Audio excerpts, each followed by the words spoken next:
Hey guys, in this episode we are going to be prepping a 4 foot by 6 foot walk-in shower for tile.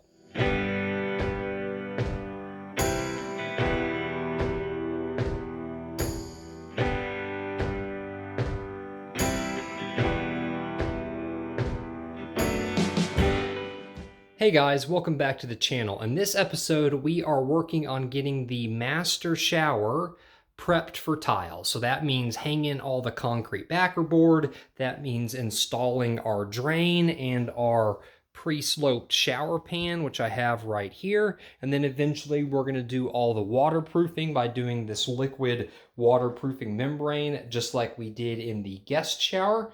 But for now, we're jumping into getting all the backer board up for this this shower system right here. So if you didn't know, this is a 4 foot by a 6 foot walk-in shower. I've already built the curb and done some waterproofing around that. There will be a big glass door that wraps or that goes all the way across this opening right here. So there'll be a glass wall and a glass door. But before we continue on with the shower system, I need to go back in time and talk about how we shower proofed around the outside of this curb. Before we start putting flooring down in the master bathroom, I need to do some waterproofing around the curb. So I've already kind of started here and I didn't film myself doing it, but give you an idea of what's going on. So on that outside face of that curb, I went ahead and put a strip of backer board, and then I went through and I have thin setted some waterproofing tape that into that seam, and I also put a waterproof corner back here into this corner. So the way the shower is going to be is the tile is going to come all the way out there to where that piece of backer board is. I just went ahead and installed that whole piece kind of over the top of the curb just so I could waterproof right down there around that small bit. So the tile is going to come out past the curb a little bit and then go all the way down to the floor. So anywhere where there's a potential for water to gather, I don't want it to be able to slip down beside the flooring, get underneath the flooring, and then go underneath and rot the curb from the underside. So I'm trying to waterproof everything here that may get wet coming out from the entering and exiting the shower. So I'm going to let this thin set dry for a little bit, and then I'm going to get some waterproofing membrane. I'm going to go ahead and paint a little strip here that overlaps that tape onto the floor. So let that dry. I'll take a sander and I'll scuff up the floor so that membrane will have some something, little to bite into and get a good hold of. And then we'll put a nice kind of coat of waterproofing membrane that'll all get covered up by the floor.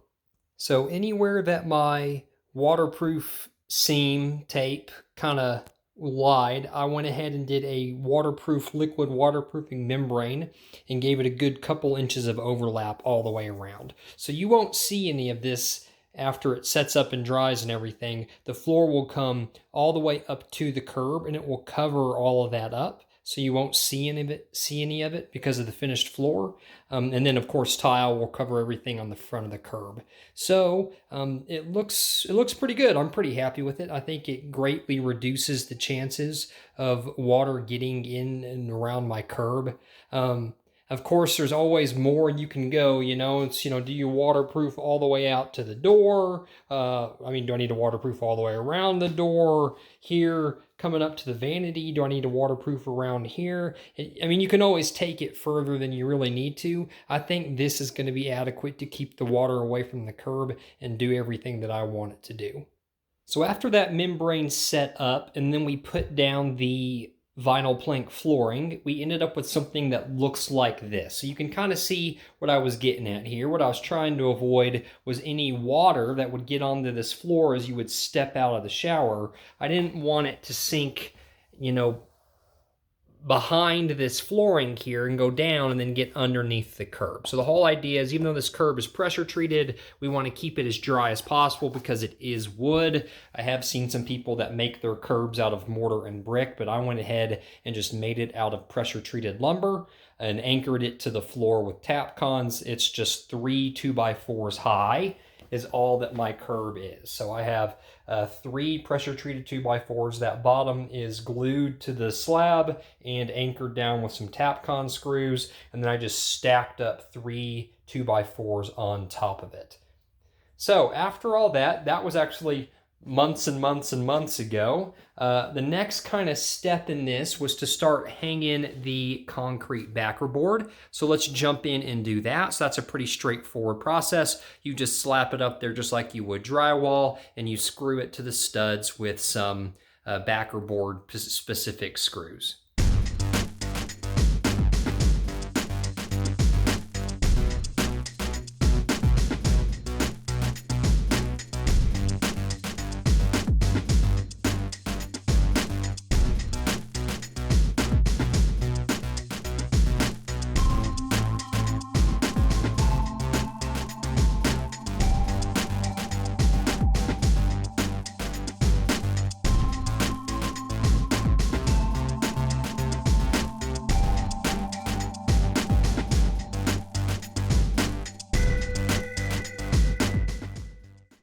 All right, so chugging right along with backer board. So what I got here is we got the first 2 rows in, so top row and the middle row in. I need to go in and backer board in the backs of the niches, so all the the 4 side faces and the back face need to get backer board on them. But what I'm going to jump over and do next is I'm going to take a look at this kind of side wall here. So we weren't sure what the plan was going to be when drywall came through, but I have decided that I am actually going to go through and have the tile kind of wrap around this face, but I don't want to have a backer board edge that you would see from here. I want to keep this nice finished drywall edge. So what I'm going to do is I'm going to get a level and a pencil, and I'm going to draw a line maybe like 3/4 of an inch or an inch over that goes all the way down this entire length.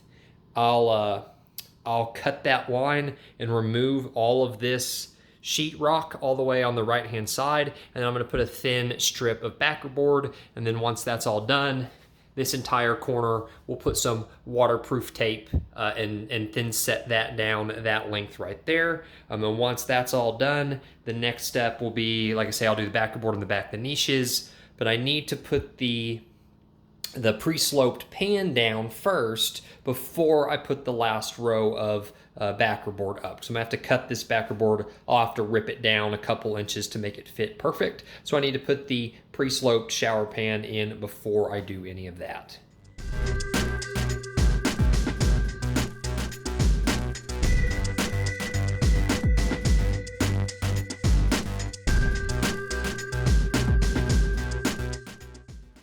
I'm going to be honest, that did not go as smoothly as I had planned it on going.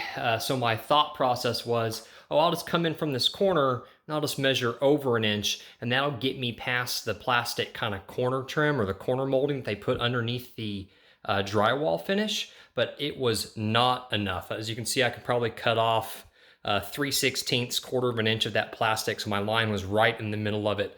And on top of that, all through there, all up and down the length of it, there were the staples that they used to put that stuff in. So I had to go through and cut all of these staples out of the way as well. Ended up being a little bit more work than I wanted it to be. I was just going to do it with utility knife.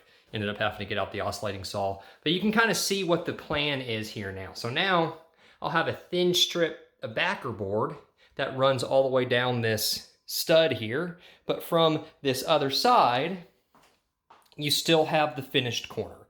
You still have the finished corner, so I understand that when you put the backer board in, you're gonna have some thin set, and then you're gonna have the tile thickness that'll stick out here, but they make some kind of like metal trim molding that we can fit right in there behind that edge, but the tile will come all the way flush to this outer surface, and then you won't see that 1/2 inch thick backer board, which would be sitting right here. So I would have to cover up the 1/2 inch thick backer board if I hadn't have done all that trim work. Move my camera over so it focuses. So instead of having to go through and trim and cover up that backer board, I'm just leaving the finished drywall edge there, and that way you won't see it. Now I'll put backer board up, and we'll put some tile. Like I said, the tile will come all the way out to this corner, but all this will be underneath the tile, but you will have a nice finished edge on this side.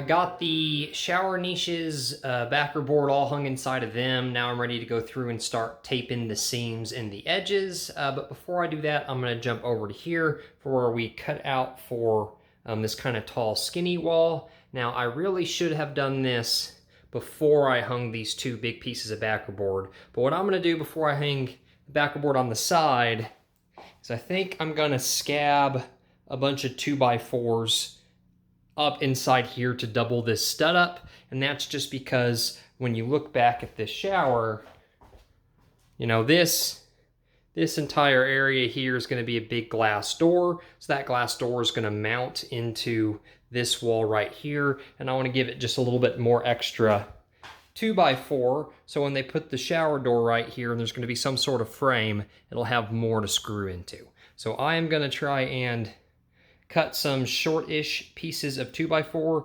snake them in underneath, run them up, and I'll just run some screws through that 2x4 just to kind of double that area up. I don't need to go all the way up to the ceiling. I probably just need to go up to like 6-7 feet in the air, and that'll be plenty.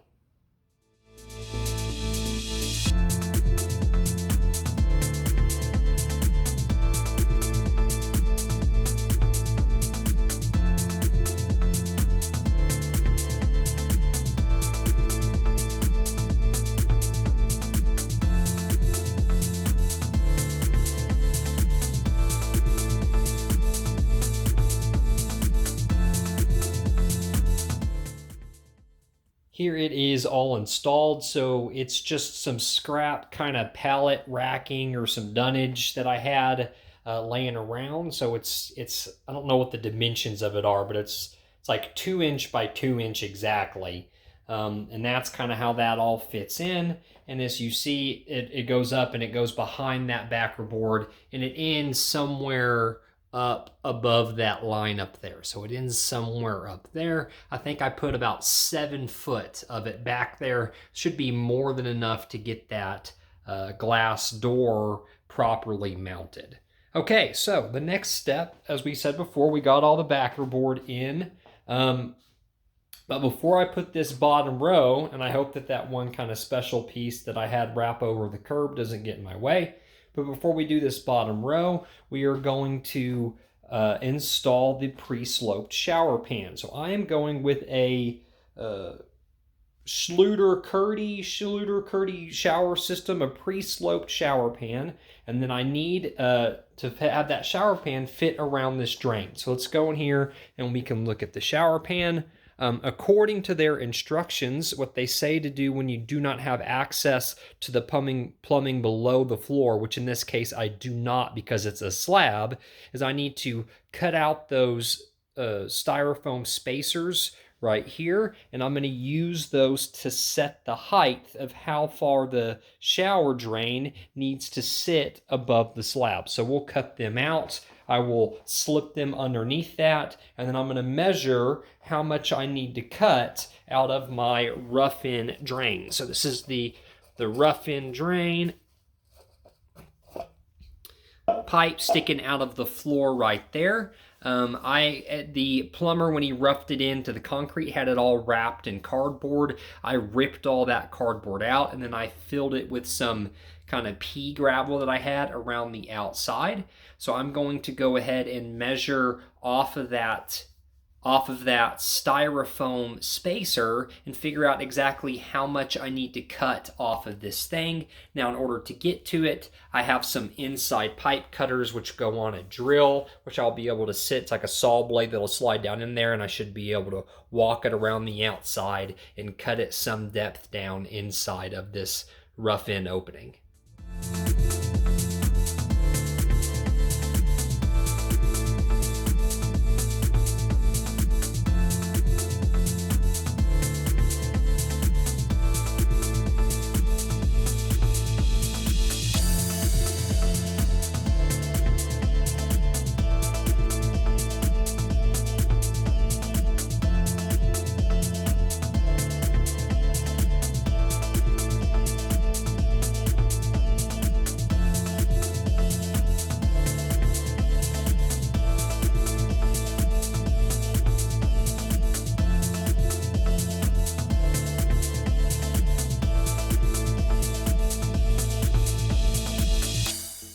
Well, all right, I got the backer board hung on this bottom row here. So that was the last kind of row that we had to install. I got the backer board put on the curb here on the top and on the inside. So there's the backer board on the inside. I also went ahead and put the backer board up on the outside of this kind of wall divider here. And I hope this kind of makes a little bit more sense about why I left that portion of that drywall now. So now the tile will just come over and lay flat between these two faces. So that backer board and that drywall are almost flush. The drywall is a little bit proud, but by the time I do all the waterproofing membrane and everything, they will be a flush finish along that edge of this wall. Also, as you can probably see as I was doing it, I did go through and put a bead of silicone in between that concrete backer board and that exposed edge of that drywall, just to kind of water seal up that exposed drywall edge. So I did fill that gap with silicone. And I also put a small bead of silicone. I changed colors here because I ran out of of the white. And then I put a small bead of silicone on the curb, between the curb and the floor. Now all of that will get covered up by the tile, so you will not see any of that white line. It's just a waterproofing step to try and keep water from getting underneath the finished floor. So that is going to do it for this video. In the next time we come back working on the shower, we will be putting all of the waterproofing strips on all of the drywall seams. So we'll put all the waterproof strips around all those seams. That's all set with thinset. And we have a bunch of inside and outside waterproof corners to put in the corners of the niches, and of course on the bottom of the shower pan. So coming back, we will do the waterproofing, which will be the 2 steps. We'll do the waterproofing strips and then do a liquid waterproofing membrane over the entire surface, just like we did in the hall bathroom. And then it will be ready for tile. So thanks for watching, stay tuned, and I will see you on the next one.